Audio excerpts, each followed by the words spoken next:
Thank you, Matt. And thank you, other folks, for being here in person today. We welcome all the people online, too. The majority of our audience is live streaming today. In fact, we had over 90 people sign up just to get the reminder message about today's program. Today's talk is by Kate Helfrich in Sacramento. A Tale of Two Cities, Community Cookbooks and Urbanization in California at the turn of the 20th century. I'm Randy Schwartz. I'm with the Culinary Historians of Ann Arbor.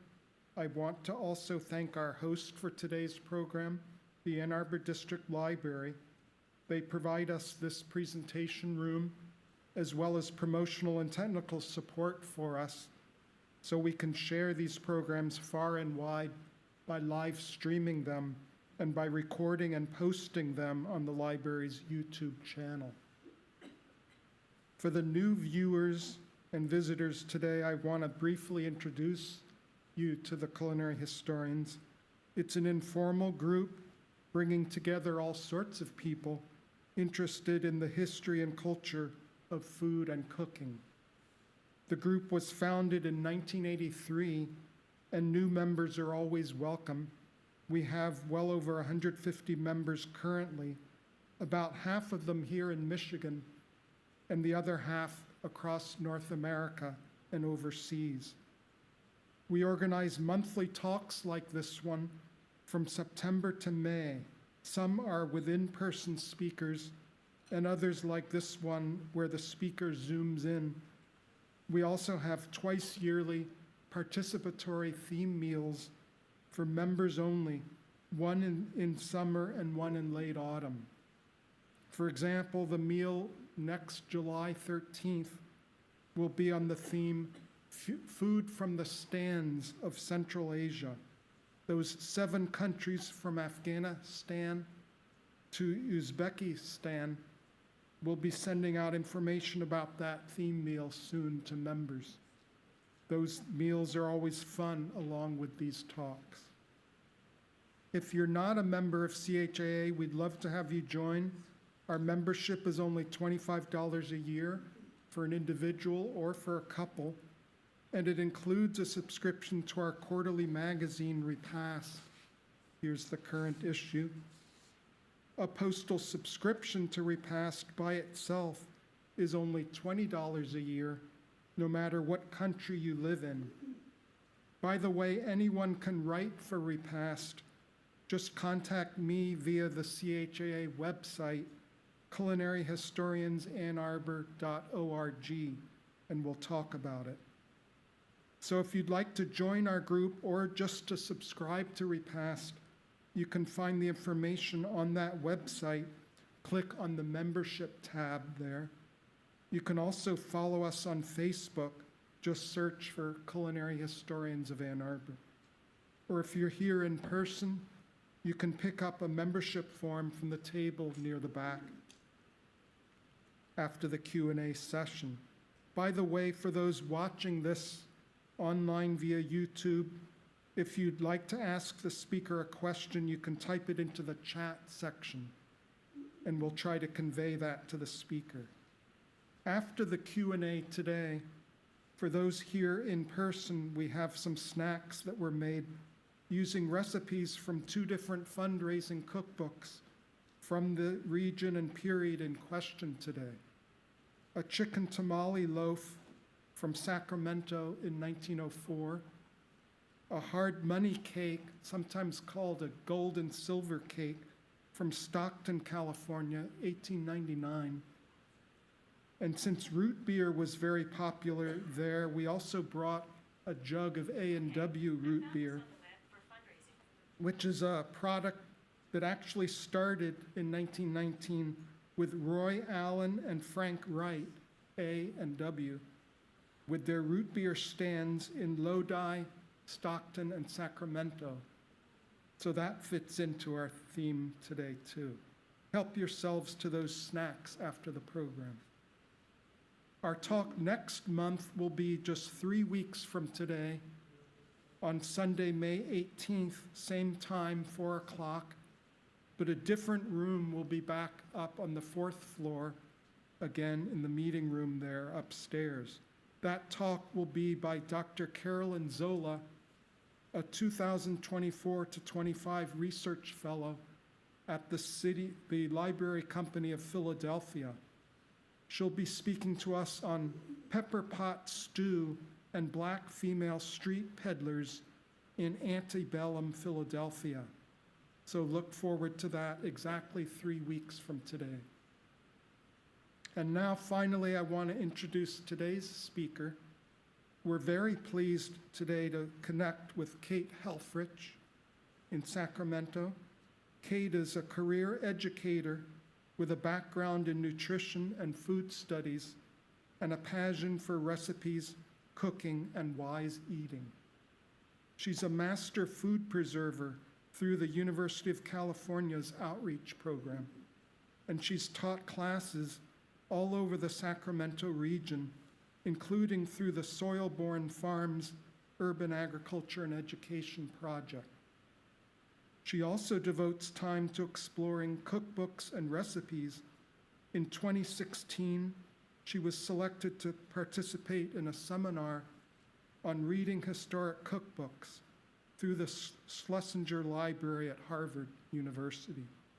Her master's thesis at the University of the Pacific focused on community cookbooks at the turn of the 20th century, and it led to an invitation to speak at the American Bookbinders Museum in San Francisco. So please join me in welcoming Kate Helfrich. Okay, I think this must be what it's like to be in a soundstage where you can't see or hear anything else. I hope everyone can hear me, and I do want to start by saying thank you to Randy and thank you for the honor of being invited to speak here today. I want to talk about A Tale of Two Cities, and it's not the Tale of Two Cities where there's a lot of knitting and guillotines. It's a whole different Tale of Two Cities, and it's told through the lens of community cookbooks. And the cities are two cities in California, Stockton and Sacramento. And the story is a study that I did. This was my thesis, master's thesis. And it's a study that I did about community cookbooks from Sacramento and Stockton between 1870 and 1925. And I'll get into the reasons that I picked those years and those cities, but basically there were no community cookbooks before then because there were no communities. So that's part of the reason for choosing these two cities is they were new. There are some outlying community cookbooks that were not included in the study from places like Woodland and Fair Oaks. If you are familiar with the area, you would know what those places are. They're nearby, but I only included Stockton and Sacramento. So I'm going to do a little short introduction about cookbooks in general, and I'm going to talk about the context for the two cookbooks. I'm going to talk about the research, and then I'm going to talk about some of the things that I found in the process. So let's take a look at why cookbooks. Why would you use cookbooks to peer into history, as it were?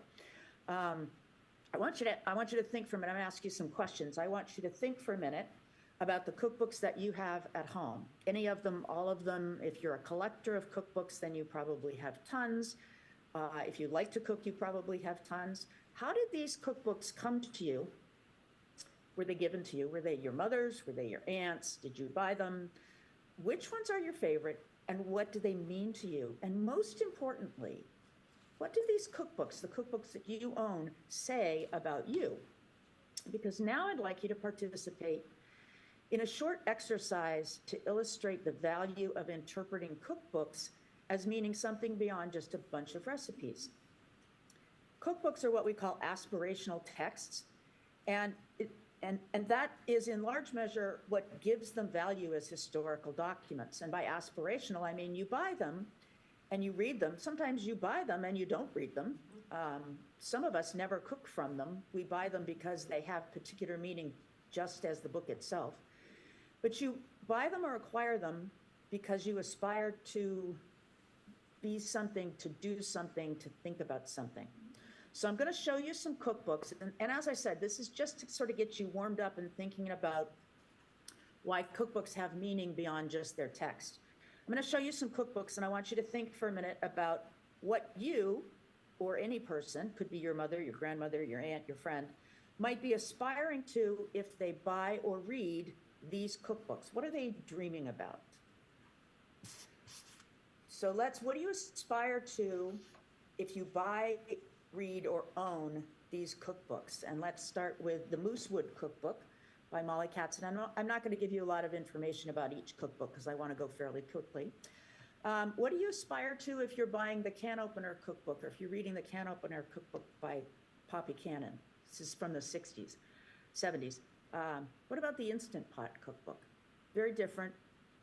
How about the Martha Stewart Baking Book? How about the Pillsbury Baking Book? Very different aspirations. What about Southern Cooking by Edna Lewis? What would you be aspiring to here? And what about My Mexico by Diana Kennedy? Diet for a Small Planet. I wonder if anybody still has a copy of their original copy of A Diet for a Small Planet in their cookbook collection. And then what about Artisan Bread in 5 Minutes a Day? What are you looking for here? And then last of all, what about the Star Trek cookbook? What are you aspiring to here?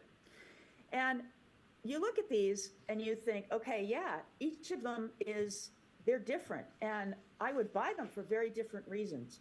So I want you to put this now in the context of cookbooks historically, because women would have bought them for the same reasons.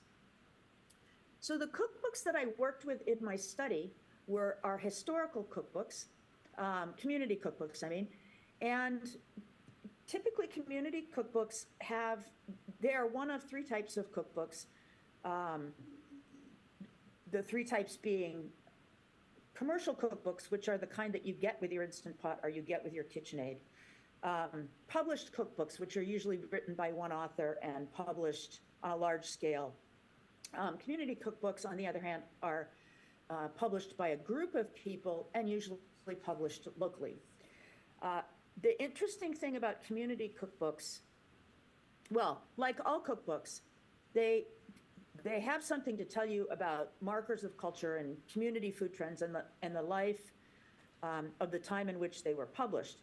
But the interesting thing about community cookbooks, and one of the reasons why they are useful or meaningful as historical documents in the places where they were written or where they come from, is that they're much closer to the kitchens in which the recipes are used. So you can discern or pick apart or tease out lots of information about the women who wrote these cookbooks, in addition to how they lived and the foods that they had at their that they had in their kitchen. In addition, because not because they're cookbooks. Cookbooks are, in a sense, they're a living document, and I don't mean like a will or a medical living document. What I mean by a living document is that as you prepare a recipe from any cookbook, but particularly from an old community cookbook, you're essentially reliving and recreating a perception of the past. And so they continue to live each time that recipe is performed, so to speak. There's a great article by a man named John Finn called "A Recipe is Like a Poem," and in it he talks about the fact that recipes, like a poem, need to be performed. And so these recipes in these cookbooks, as they're performed, as we read them, but also as they're performed, they tell us about things about their time. So the question I tried to answer, I think I did, but we'll come back to that, is why do community cookbooks from Sacramento and Stockton, or what do community cookbooks from Sacramento and Stockton teach us about historical changes that were taking place? Stockton and Sacramento are in the Central Valley of California, and the time period that I chose was following the gold rush. And corollary to that is, how do the foods, recipes, advertising, tables, notes, and other textual bits document the changes in the way people lived in these areas? So why these cities? Well, there's a couple of reasons. And probably the biggest ones are probably because they're close to home, and there's, cities that I recognize. Cities that I'm familiar with. I'm more familiar with Sacramento for sure. But more importantly, they are similar in their geography. They were similar in their origins, by which I mean they were both land grants under Mexican law, and didn't become cities, of course, until California became a state. So they have that kind of unique history that you see in California and the Southwest. They also were cities that grew as a result of the gold rush, which is a unique history in itself. Their location, they are both on flat plains that border a big river, or big rivers, two different rivers, San Joaquin River in Stockton, and the Sacramento and American rivers in Sacramento. They are both cities that were mostly made up of men for the first 15 or 20 years. There really weren't women in these cities in any numbers until probably into the 1860s and 1870s. And I have population charts here so that you can see what the population growth was in these areas. I do want to mention quickly that another reason for comparing these is that really, when you look at California, two things happen simultaneously, and they happen out of Stockton and out of Sacramento. And one is wheat production, which began as a result of the influx of miners, not under 18-year-olds, miners, gold miners, 49ers. The wheat production began as a means of feeding all these people that were going up into the Sierra foothills to dig for gold. And the railroads became the way that the wheat was transported up there. And so the wheat production and the railroads, wheat production marks the beginning of agriculture in California. And the railroads have a very almost symbiotic, many would say parasitic relationship with the development of California as a state. And these two things came about together. And they were centered here in Stockton, in Sacramento, and in Stockton. I'm in Sacramento. They were centered here in Sacramento and in Stockton. Stockton's about 45, 50 miles away, depending on where you're going in Stockton. And some people now consider Stockton to be part of the greater Sacramento area. I think people in Stockton would argue with that. I did include this population map chart of San Francisco and Boston. San Francisco grew for the same reasons and on the same scale, although magnified, that Stockton and Sacramento did. But San Francisco was already a thriving town prior to the gold rush, even though it was still a land grant, and it had come about the same way, but there were many cities on the coast. San Francisco was one of them. And I include the statistics for Boston because in the period of time that I'm looking at, 1870 to 1925, that's the cooking school area. And Boston, along with Philadelphia and New York, Boston in particular, there's a lot of culinary evolution that's happening in Boston at the same time.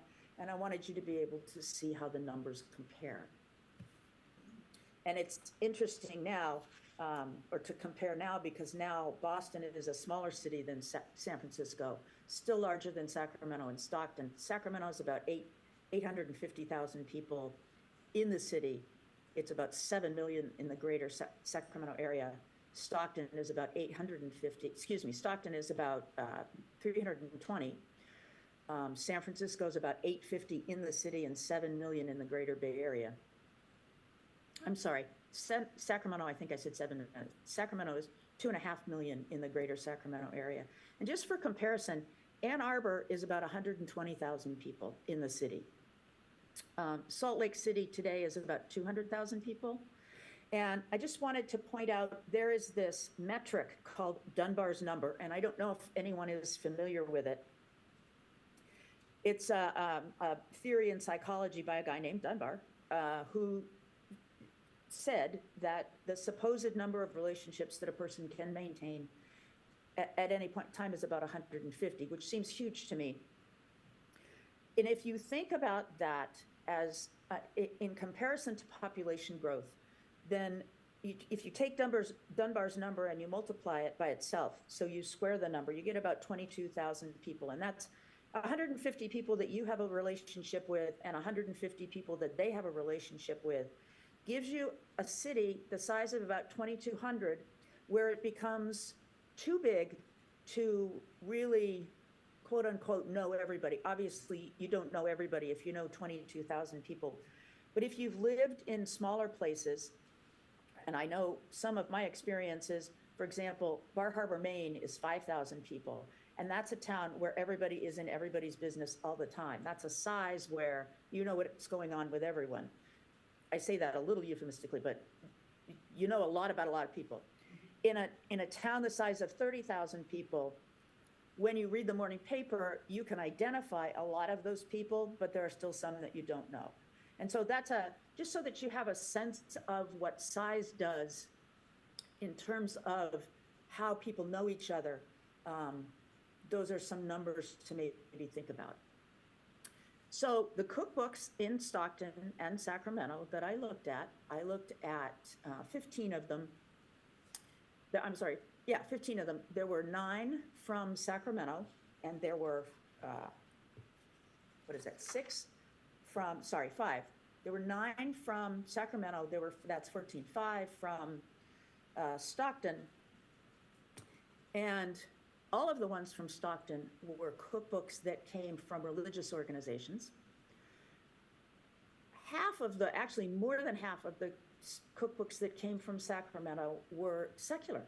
So the Freeble Society, you can see the Freeble Society, the Tuesday Clubhouse, which produced 2 of the books, the Merchants of Sacramento, which produced 1, and the members of the Order of the Eastern Star are all secular organizations. In Stockton, they were all associated with the church. And in the case of the Central Methodist and Episcopal Church, they published 2 books back to back, well, within, 12 years of each other. Is that right? Yeah, 12 years. And both of them were the first 2 books to be published, first 2 community cookbooks to be published in Stockton.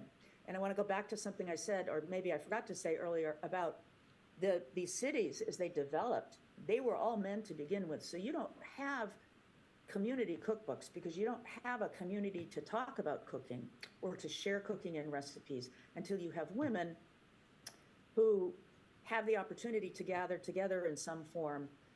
Religion is a common vehicle, or how do I say this? Cookbooks that come from religious organizations, community cookbooks that come from religious organizations are by far the most common. You don't have this in Stockton until really towards the end of the 19th century because it is so small and there's such a small population.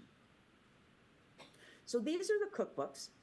And as we go along, you'll see bits and pieces from various of these cookbooks. The oldest of the Sacramento cookbooks is the Ladies of the Grace Church. It's called the Sacramento Ladies Kitchen Companion. And the newest of the cookbooks, there are 2 that were published at about the same time. One was the Choice Recipes by the members of the Order of the Eastern Star, and one is the Stockton Community Cookbook that was published by the Ladies of Temple Israel in Stockton.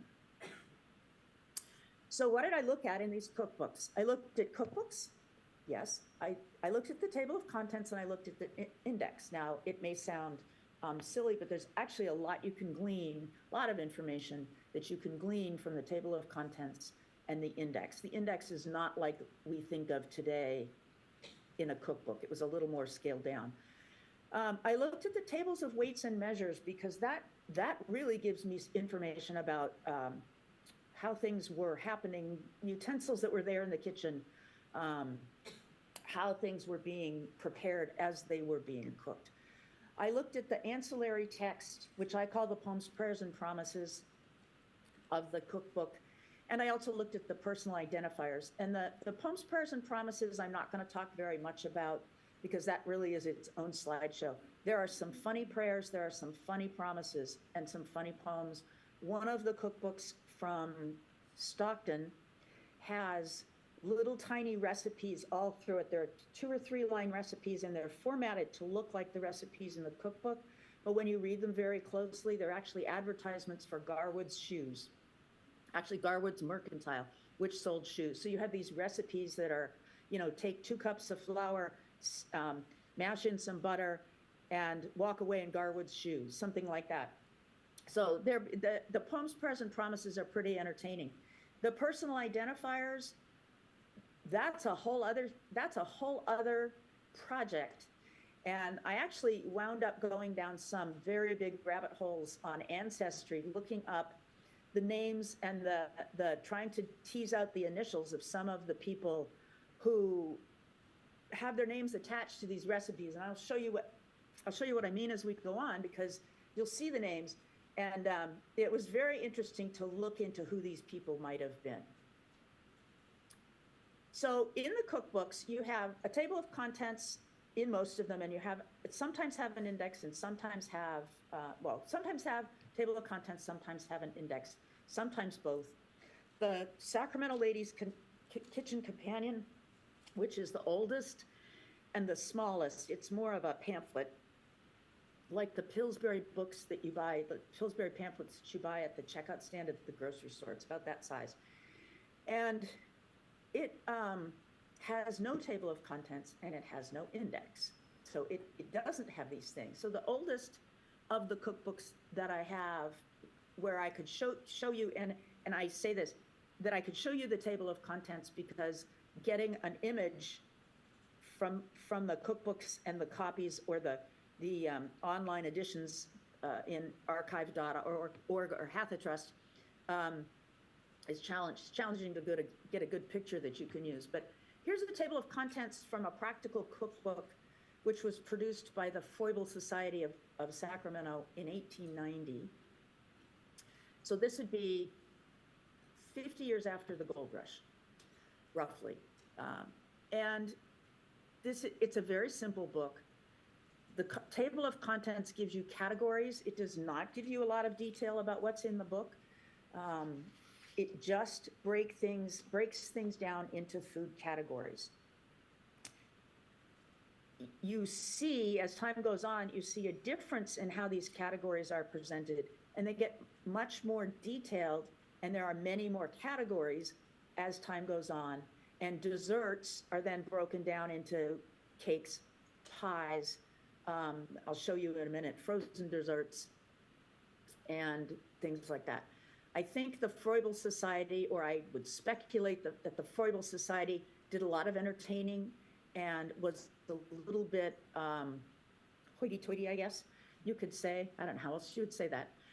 Because I see entrees and dainty dishes. And that tells me that there might have been some entertaining going on there. So the people who produced this book may have, the members of the Foible Society were probably people who had some time on their hands. And so not necessarily working class, probably not miners. They were probably merchants, people like that. Although this is one of the ones that did not have a religious affiliation. So as you move to sort of the middle period of time of my study, you see an index that includes, this index is actually really a table of contents, although it says index. It has hints for housewives, and actually some of the earlier books do as well.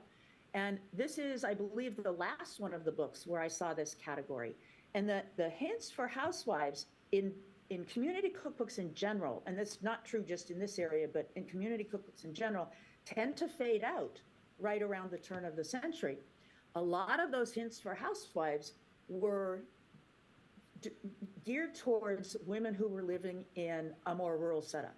So there are things like how to whitewash your walls, how to make a cleaning solution, how to make lye, things like that a housewife in a more rural setting would have to know just to maintain the home. You also see medical advice, which also fades out at the turn of the century for the same reason, because women in this period in the late 19th century, well, up until the late 19th century, and even into the beginning of the 20th century, would have had to take care of most medical issues at home. So simple things like a sore throat, even tonsillitis, strep throat, things like that. A lot of those things would have been cared for at home, and what you find in the medical advice sections in these cookbooks are things like poultices and sore throat, medicines, teas for an upset stomach, things like that. As you move on, and this last table of contents is from the, excuse me here, because I have other things on my screen to help me see what's going on. You see more of what you would expect in a cookbook today, and you do start to see things broken down. So I see frozen desserts, and that tells me a whole lot. I know that the people who put this cookbook together could make frozen desserts at home and could make them well enough that they were willing to give the recipe to a book to be published. They were really willing to put themselves out there with these recipes, so they knew them well enough that they'd had some sort of type of freezing at home in their house. And this is 1925 in Sacramento.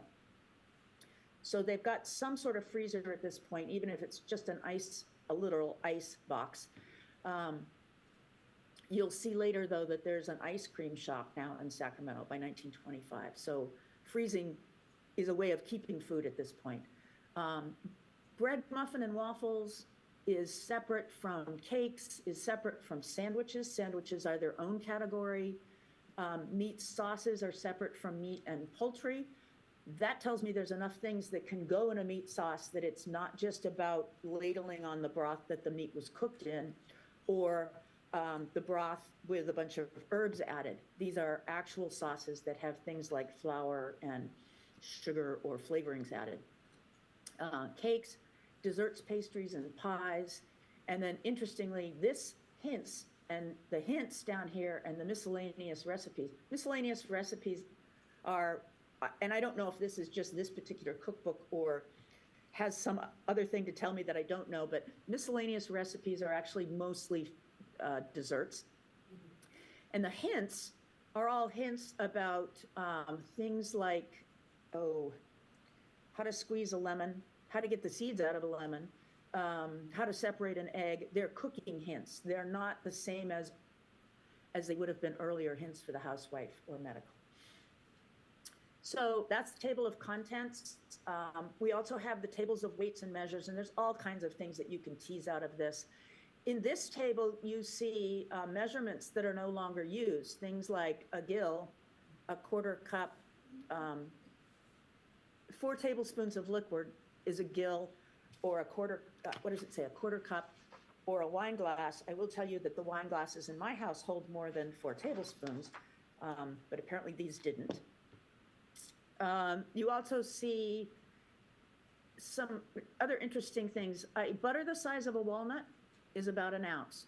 So butter the size of an egg. So I'm beginning to translate in this cookbook. I am beginning to translate, and the thing is, I, as part of the collective who put this cookbook together, am doing this for the community that I live in. So I'm trying to bring them up to speed. And of course, I'm selling this cookbook with this information. And so all of those women who are in this community are going to buy this cookbook because it has this new information. So butter the size of an egg, butter the size of a walnut. And interestingly, down here, you have 2.5 cups of powdered sugar equals a pound. In this case, it's not so much the measurement that has the information, but the fact that it's powdered sugar, because powdered sugar is mixed with cornstarch. And if cornstarch is available, then at this point in time, so this is 1904, this is the Clubhouse Cookbook from Sacramento. At this point in time, I have cornstarch in my powdered sugar as a processed food that's brought in from the outside. So I'm not making the cornstarch at home. Over here, 1 cup of medium size is a 1/2 pint or a 1/4 pound. Now, what is a medium cup? I don't know, because my measuring cups all measure a cup.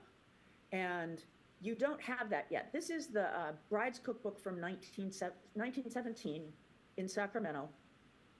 So you do have standardized measurements, So Fannie Farmer and the Boston Cooking School are using Fannie Farmer's measurements, and they're leveling off their measuring cup.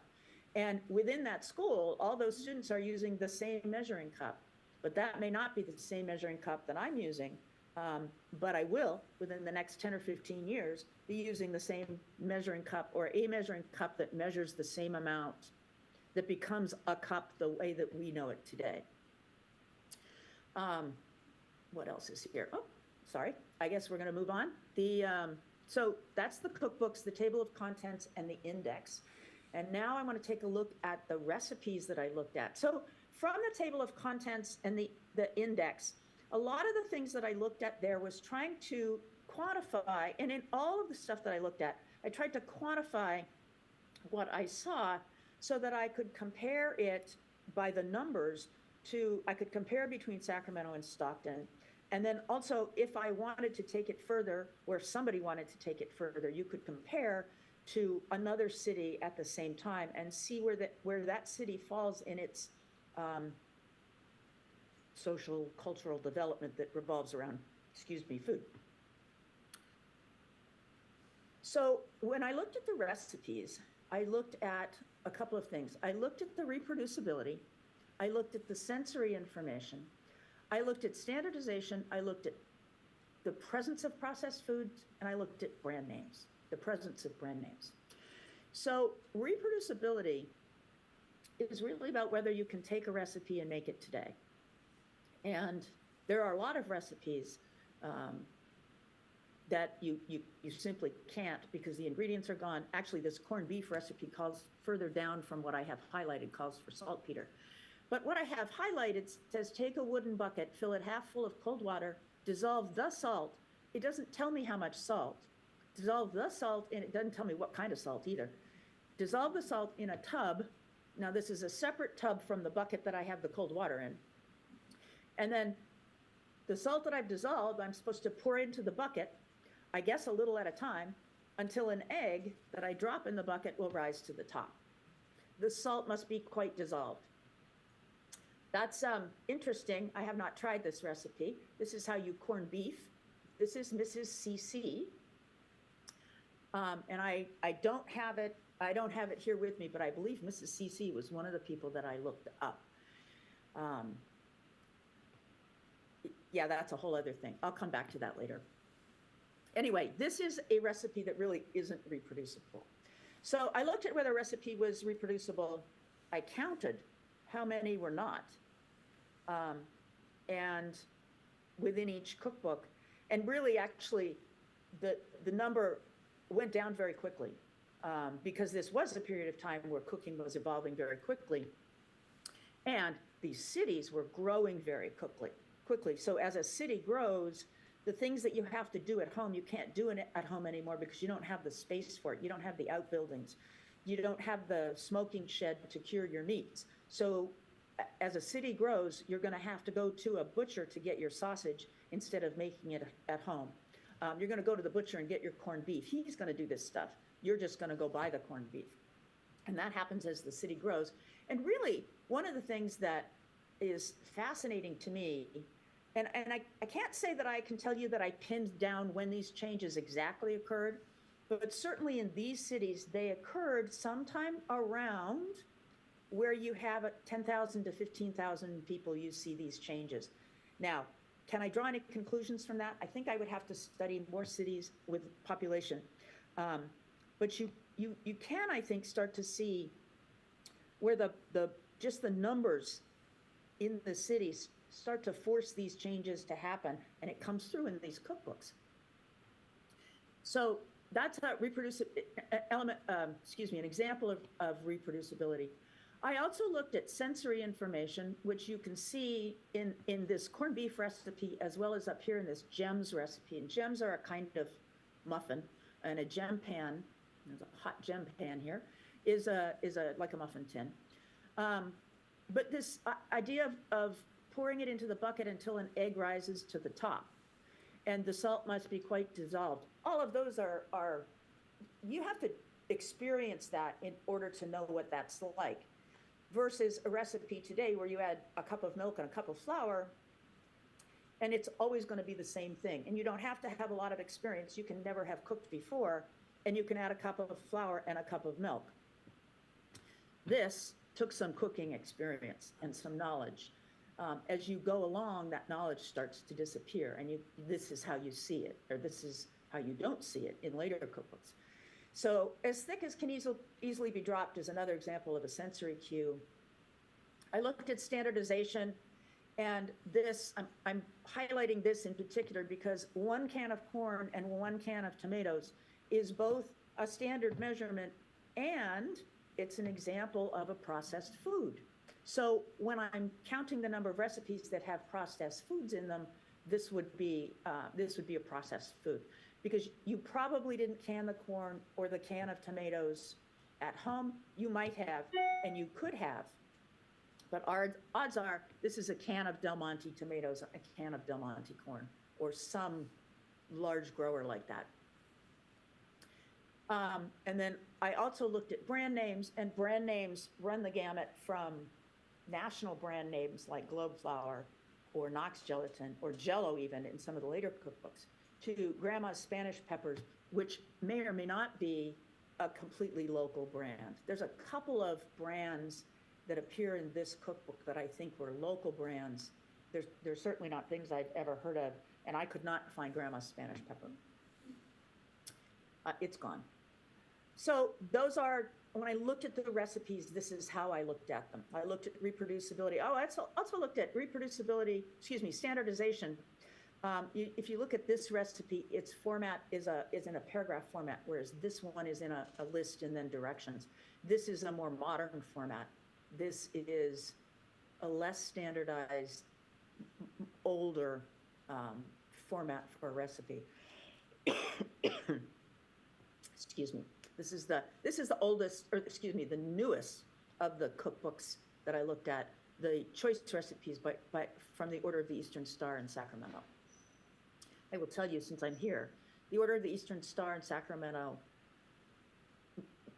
put this cookbook together, choice recipes, and published it in 1925 to build a building downtown that it's across from Sutter's Fort, ironically. By the time this was published, that probably wasn't really a factor, other than Sutter's Fort it's essentially a park now that is like a centerpiece, and where you can visit the fort because the fort is still there, and they do the role-playing stuff with all the different, spinning and grinding flour and all that stuff in the fort. But the building that the Order of the Eastern Star was raising money for is still there and was just recently renovated into it has rooms, it has a bar, very lively bar. I've been in there once, and just to see.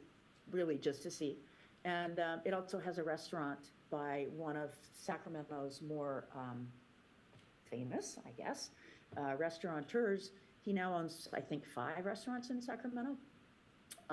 But that building is still there, which is fun to think about.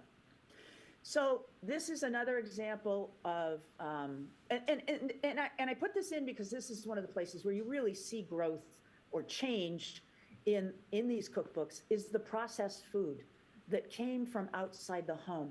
And some of these, and I'm just going to show you, I'm going to let it light up where there's processed food. You see maraschino cherries, marshmallows, vanilla, chocolate, broad noodles, cornstarch, powdered sugar again, almond extract, gelatin. The half cup of syrup down here would be corn syrup, could be maple syrup. Actually, could be maple syrup in this recipe. I just have assumed it was corn syrup. Pineapple, which you probably didn't can at home, unless you were into experimental canning. Seems unlikely, but I don't know. Gelatin by now was a staple. Cornstarch, again, pineapple juice. And then these other things, many of these things would not be made at home, could not be made. Well, vanilla pretty much couldn't be made at home. You had to buy that somewhere. Maraschino cherries probably were purchased at home. They're going to come back up later. What's interesting is that some of the earlier cookbooks have recipes. The Ladies' Kitchen Companion tells you how to make gelatin. It's made from pig's feet, and women did originally make it themselves. And a couple of the other cookbooks have recipes for marshmallows. It's gelatin, egg whites, and sugar. I actually tried making it from one of these cookbooks. So this is from the Ladies of the Temple Israel cookbook in Stockton in 1924. In the earlier cookbooks, these same ingredients that would be purchased at this point in time are in the cookbooks in the earlier years, and you don't see things like vanilla, and you don't see things like almond extract in those cookbooks. They just didn't exist. So the fact that they didn't exist, or knowing that, tells me that these cookbooks, these ingredients, there's much more variety of ingredients, wider variety of ingredients in these cookbooks at this point in time than there was in the earlier cookbooks. Let's see. Okay, so we looked at the cookbooks and their tables of contents and indices. We looked at the recipes, aspects of the recipes. Now we look at advertising. Oops.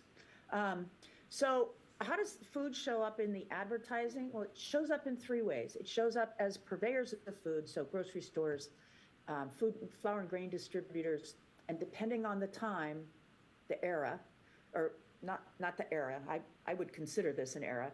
And I don't think I said this earlier, but one of the reasons that I chose the time frame that I did was that the earliest cookbook first appears in 1872, and that's the Ladies' Kitchen Companion. And by the mid-1920s, the 1920s in general is considered the beginning of the modern era. And I found that the best cutoff was the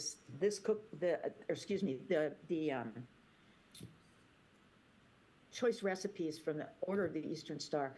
The next cookbook that appears in Sacramento or Stockton, both don't occur until the 30s. So this seemed the logical cutoff. It's maybe a bit arbitrary. I think there are reasons why, there are probably lots of reasons why these are the last ones that you find. They're the last ones that you find that have a lot of these elements in them as well. That's probably another talk. Anyway, advertising in these cookbooks, purveyors, eateries, and sometimes single foods. Sometimes purveyors of single foods. And here, fine wines and liquors. So that might be not one food, but one type of food. And this might be where you get your maraschino cherries. It also might be where you'd get your extracts, vanilla and almond. The wholesale grocer would be a grocery store where you would get, so it's a variety of groceries now. This is the Ladies' Kitchen Companion, and you'll notice that a lot of these addresses are Front Street, J Street, 117 J Street, 67 K Street. So the low numbers and the J and K streets tell you that these advertisers are all located down near the waterfront. And that really Sacramento, so these places of business don't extend much beyond J and K streets and the waterfront downtown. And to give you, I have to spend more time on Sacramento history, and I had to pick and choose for the presentation. But Sutter's Fort is at like 28th Street. Oh, I don't remember exactly. 28th Street. The waterfront is at First Street, and in between is about 2.5 miles. So the Sutter's Fort was there before the gold rush. About maybe 300 people, and that included Native Americans who worked the land that was around Sutter's Fort. Those Native Americans, by the way, were not included in that census information that I showed earlier. Sutter's Fort, about 2.5 miles to the waterfront, where goods came up the river from San Francisco or from other places, up through the bay, up the Sacramento River. The waterfront was 2.5 miles away. So this is 1872. This is 30 years later, 22 years later, 22 years after the gold rush. So you have these merchants that are expanding.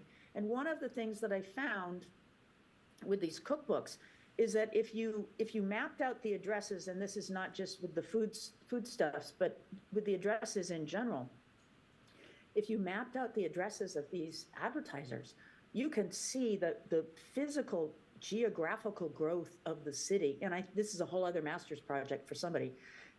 If you could lay these maps on top of each other, you would see where, as these cookbooks were produced, the city grew in stages. And I know what the stages are because I live in Sacramento, and I've been on tours of Sacramento, particularly the food tours.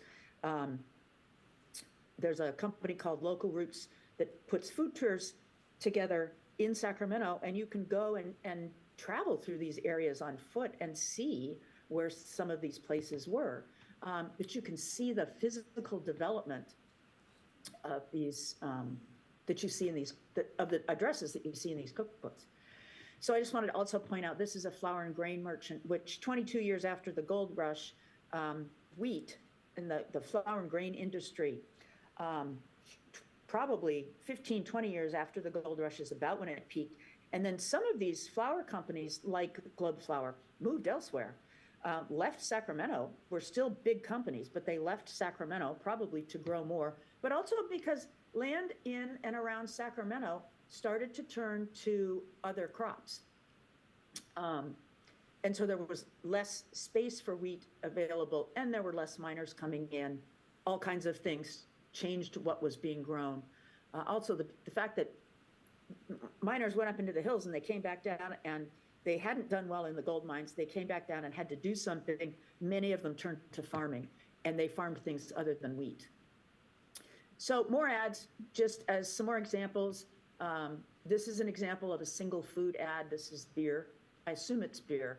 I don't know. It is Eastside beer. And then Mead's Restaurant and Bakeries. And something to note about the restaurant. So these are women who are publishing these cookbooks. And certainly there were restaurants when the miners came. There were places to eat on the waterfront. Those were not places that a woman would go and eat, and certainly not a place you would take your family. By 1925, these restaurants that are being advertised because these are restaurants that women go to in these cities. And by asking these merchants, restaurants, if they want to advertise, they're saying, I will bring my people to your restaurant if you'll advertise in my cookbook. And so a win-win on both sides. But telling, because it means that these women were patronizing these restaurants. And then here I said there was an ice cream restaurant that appears later, Peerless Ice Cream downtown. So this is a place that not only had an ice box to keep things cold, to make ice cream, but could make ice cream and keep enough of it to sell to the public. So that's a whole different level of freezing. And again, this is 1925. And then we have the Vienna Bakery and Restaurant, which boasts the best of the bread in Sacramento and the best meals. And then Moore and New York. And this is just a merchant, a grocery store. It's at 11th and K Street. So this is still in the lower part of downtown, or more towards the waterfront. This ice cream store is at 1100, I think it's 1118 G Street, which is much further out than any of the advertisers that you would see in the Ladies' Kitchen Companion. And it is in a part of Sacramento that was definitely a place where houses were built for people who were moving to Sacramento, staying in Sacramento, raising families in Sacramento. It is it's not a suburb because it's downtown. At the time, though, it was further out of the city, or would have been considered the outskirts of the city. So that's the effect of advertising. And so I've shown you about the cookbooks, I've shown you about the recipes, I've shown you about the advertising. These are the things that I looked at in my study. And most of them I tried to quantify in some way. You can't really quantify poems, prayers, and promises. But I did go through and count how many purveyors, how many eateries, how many single foods showed up in each cookbook. And I used those as a way to compare them statistically between the older and the newer cookbooks so that I wasn't just guessing. I was really quantifying how it was in this year, how it was in this year, how it was in this year, and how it was in this year, and then how that compared to the population growth over time. And, you know, where might some of the tipping points have been in terms of population and what was available? It's a very esoteric question, but I think it's very telling if you consider how much population do you have to have before maraschino cherries start appearing in recipes. Those are a very dainty cooking item, and you don't have those when it's still rural. You don't probably even know about those when it's still rural. But at some point, there's enough people that you know or that you talk to that you learn about these things, or you produce a cookbook that teaches other people about these things. And so there's a relationship between some of these elements that you see in these cookbooks and the population growth in the area. So some of the conclusions I was able to come to, first of all, the growth in Stockton was slower. And so a lot of the changes that you see them more slowly in Stockton. So some things like the hints, the household hints don't disappear until later in Stockton. Food processing moved out of the home. It did it more slowly in Stockton. And Stockton was more rural for longer than Sacramento was. And when I say food processing, I don't mean the kind of commercial processed foods we think of today. I just mean processing of basic ingredients like gelatin, baking powder, marshmallows, that was one. Things like that, things that you cook with that used to have to be made at home. Making sausage or making any kind of cured meat moved out of the home. Making bread moved out of the home. That's the kind of food processing I'm talking about. Cooking began to require less expertise, and I know this because I see the changes in measurements. I see the changes in recipes where I'm just told to add a bunch of things together instead of being told to watch the egg as it rises to the top. There's a lot of cooking knowledge that disappears between the lady's kitchen companion, where you are rubbing if you look up here, rubbing your peaches with a flannel cloth and letting them sit for 8 days, versus a pink poodle, where pink poodle is like, what's it called? Chipped beef on toast, except there's no beef in it. It's just tomato sauce on toast, basically, but it's pink. And why it's called pink poodle, I have no idea. It's kind of a fun idea, though. The difference between who was making this recipe and who was making this recipe and what they knew in their kitchen, a lot of that knowledge disappeared. It disappears nationwide as well, not necessarily in this time frame, although largely in this time frame. There is a significant increase in brand name foods. Even here, I can see that this calls for a can of Del Monte sauce. This calls for a teaspoon of Worcestershire sauce. Worcestershire sauce is capitalized in this recipe. I'm assuming that it's essentially the same Worcestershire sauce that I use in my kitchen. Not a homemade version, although versions were made at home early on. There's more opportunities to eat outside the home, which speaks volumes about the kind of leisure time that the people who were producing these cookbooks had, because not only can they take time out from cooking, but there are now places to go where I can go and meet with friends. As a woman, I can go out to eat. I can go out with my lady friends and eat, and it's okay. It's acceptable. That's a whole different world for women than one where you basically are at home in the kitchen or doing the laundry all day long, because it takes all day long to make your gelatin or to make your baking powder. These women later on had more time. So there's more opportunities because there's more time.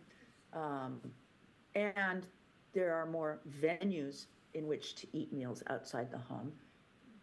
There's also less space to make all that food at home. So it comes with population growth. And then I think I said this before, that Stockton grew more slowly. And each of these elements of food and eating illustrates various aspects of urbanization and industrialization.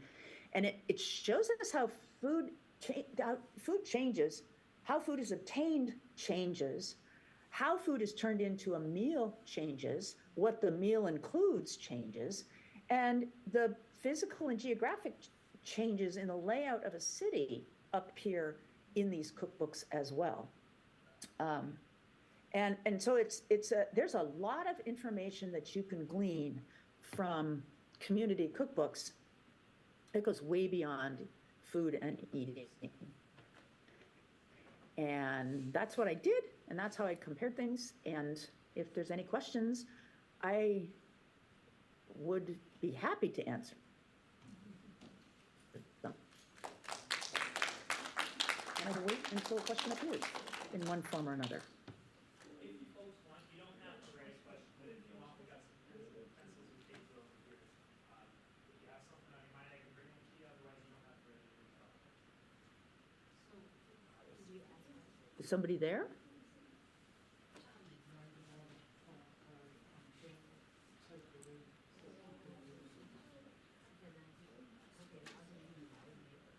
Yeah, you can write down that too, and then I'll put it in the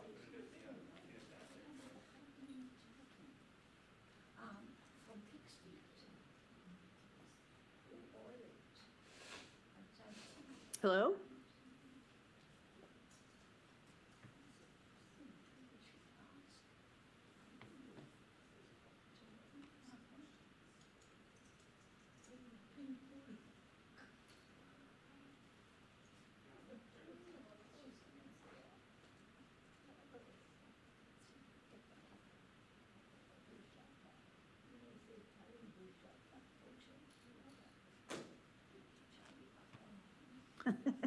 It is very weird to have no.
Okay, question one, can you talk about local produce and how it worked? Also, besides tamale pie, other Mexican dishes.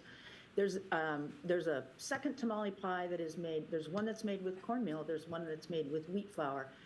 And then in that section, and it's a small section called Spanish foods, there are also enchiladas, which are basically the recipe is meat patties that are then rolled into, a meat filling that's rolled into a patty. In the particular recipe in this cookbook, it's made with flour, but it's made into it's rolled out like a tortilla would be, except I sense from the way it's written that it was thicker, and then it's rolled out. How did local produce and how it worked? As time went on, there was more and more produce available, because you have companies like Sunkist and what's the raisin company? Sunmade and Sunkist that came from here. And so as time goes on, you have products like that that are available locally. You have farmers markets available. You have produce would have come upriver, would have been delivered initially along the river, but then later by rail. Local produce, we probably had more of it in Sacramento in the summertime because of where we are. But I can't tell you that it was any less available. Once there were refrigerated rail cars, we had the same produce that everybody else had. Or I should say, everybody else started to have the same produce that we had, because still today, locally, we probably have more variety available, you know, in the height of the growing season in the Sacramento Valley than most places. It is kind of one of the things we're famous for. Question 2, did you notice whether bread became less central to people's diet as the decades progressed? I would say it did not. In fact, it became a mark of, what's the word? A mark of your social status to be able to go and buy white bread that was sliced. And so you bought what you could, and you used it when you could, and you showed it off. So I would say it was still very central. There's a great book called about the history of bread, and I cannot think of the guy's name. And if anybody, I know there are people out there who know, it's has Wonder Bread on the cover. Can't think of it, but it may come to me, and I'll come back to it. It's a great book to read about the evolution of bread, the history of bread. Stockton is known to have more Chinese population than Sacramento. I wonder if you came across any cookbooks in Chinese or in Chinese food. You know what? I meant to say something about that, because coming across them would mean that I would have to read in Chinese, and I don't. So what you would need is, so what I would have needed was somebody who could translate for me and who could dig into the state library and see if those books exist at the state library. Now, are there Chinese community cookbooks? I don't know. I know this was producing community cookbooks was a very middle-class white thing. I don't know if there are. I honestly don't know. It would be, I would be fascinated to find out, and I would love to have one translated for me, if they do exist. How many recipes have you tried to prepare? Not a ton. I have the recipes from the Sacramento Ladies Kitchen Companion, which is the 1872 cookbook, really are not, for the most part, aren't translatable. And even the simple ones that are biscuits, I did try one that was a biscuit, and it was a hockey puck when I was done. I did make marshmallows, and I made some candy from, I think it was the Westminster Church cookbook, but I can't swear which cookbook it was from, that I made when my nephew was in 4th grade, and he did a field trip to Sutter's Fort where they did the role-playing thing, and they had to have sweets to feed the kids, and they wanted them to be authentic. So I made them from the cookbook. I have not tried a whole bunch of them, but I have tried a few.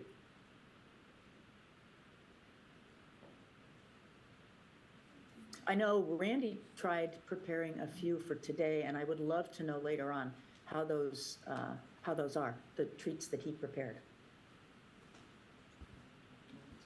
Okay, thank you, thank you. I love it.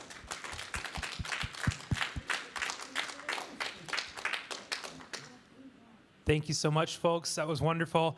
I'd say give another round of applause, which you can if you like. She can't hear us, but feel free to enjoy some of the refreshments. We've got some really great snacks and beverages in the back here. And thank you so much for coming today, for using your local library, and for helping support this group. Thank you so much.